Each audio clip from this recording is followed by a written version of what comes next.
Injection seat लगी हुई है, इंग्लैंड ही बनाता है। पूरी वर्ल्ड में जितने भी जहाज है उसमें जितना भी लगा हुआ है इंजेक्शन सीट, उसका 90% इंग्लैंड से ही आता है।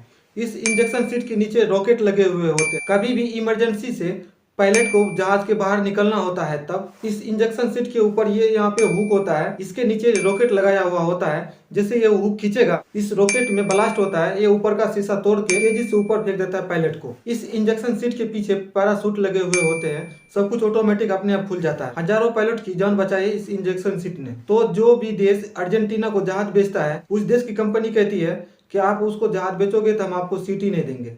अब समझते हैं भारत 24 सेकेंड हैंड फ्रांस से मिराज 2000 क्यों खरीद रहा है। सेकेंड हैंड भी नहीं है, फ्रांस की जो सेना है एयरफोर्स अपने बेड़े में से 24 मिराज 2000 जहाज को रिटायर करना चाहता है, तो भारत उससे खरीद रहा है। अगर आप पूरी दुनिया की बात करें तो पूरी दुनिया में मिराज 2000 को 600 के करीब जहाज बनाया गया है। भारत मिराज जहाज को खरीदना चाह रहा है क्योंकि भारत के पास भी मिराज जहाज है।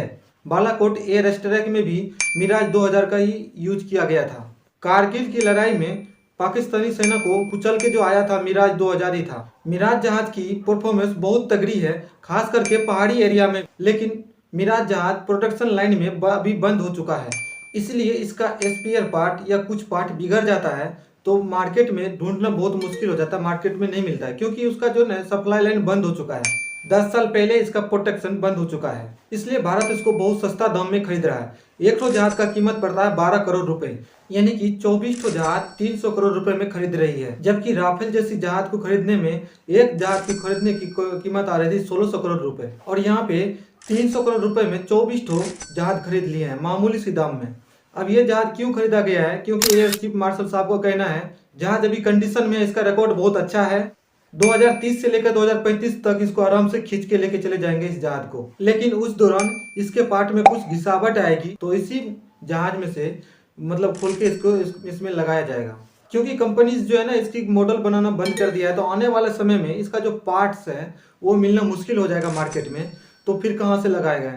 तो इसके लिए ये जहाज खरीद रहा है और इस जहाज को कंटेनर में भर के लाएंगे, उड़ के नहीं आएंगे, भर के कंटेनर में भर के लाएंगे। इसको केवल रखा जाएगा स्पेयर पार्ट में। जैसे मान लीजिए किसी जहाज का लैंडिंग गियर खराब हो गया तो उसका एक्सचेंज कर लेंगे, किसी का इंजेक्शन स्टिक गड़बड़ हो गया तो उसको चेंज कर लेंगे, किसी का टैंक खराब हो गया तो उसका एक्सचेंज कर लेंगे। इसके लिए इसको लिया गया है। भारत ने यहाँ पे अपना हौसला दिखाते हुए इसका खरीद लिया। इसको इसमें से निकाल कर उसमें कस देंगे, इसी को कहा जाता है देसी जुगाड़।